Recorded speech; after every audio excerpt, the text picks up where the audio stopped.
राज्यातील विरोधी पक्षांच्या महाविकास आघाडीपुढे मोठा पेच निर्माण झाला आहे। अत्यंत कमी संख्याबळ असल्यानं विधिमंडळाच्या सभागृहात विरोधी पक्षनेता तरी निवडता येईल की नाही यावर अनेक तर्कवितर्क लढवले जात आहेत। विधिमंडळ कायद्याअंतर्गत विरोधी पक्षातील सर्वात जास्त संख्याबळ असलेल्या पक्षाला विरोधी पक्षनेता निवडता येतो, मात्र त्यासाठी सत्ताधाऱ्यांच्या एकूण संख्याबळाच्या तुलनेत 1 संख्याबळ लागते।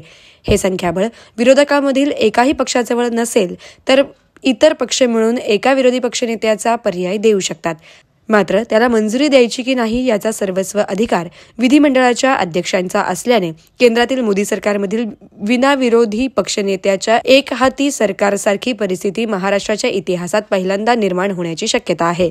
2014 मध्ये लोकसभेत काँग्रेस पक्षाला फक्त 44 जागा मिळाल्या होत्या। विरोधी बाकावर त्यांच्यापेक्षा जास्त सदस्य संख्या असलेला एकही पक्ष नव्हता। लोकसभेतील एकूण सदस्य संख्येपेक्षा काँग्रेस खासदारांची संख्या 10% ही नव्हती। त्यामुळे त्या 5 वर्षात लोकसभेत विरोधी पक्षनेता नियुक्त झाला नव्हता। राज्यातील गेल्या 14 विधानसभेच्या कार्यकाळामध्ये विरोधी बाकावर 3 वेळा काँग्रेसला मोठे संख्याबळ मिळाले होते, मात्र त्यावेळी विरोधी पक्षनेत्याची नियुक्ती झाली होती। मात्र यावेळी पहिल्यांदा विधिमंडळाच्या सभागृहात 5 वर्षे विरोधी पक्षनेता दिसणार नाही अशी शक्यता निर्माण झाली आहे।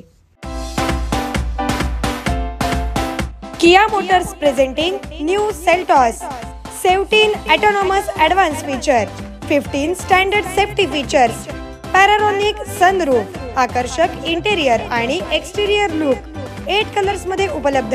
नव्या सेल्टॉसची शोरूम मध्ये येऊन टेस्ट ड्राइव्ह घ्या आणि आजच बुक करा। पत्ता सेलिब्रेट किया शोरूम, सोलापूर पुणे महामार्गावर, कोंडी, सोलापूर। संपर्क 9804 1841 84।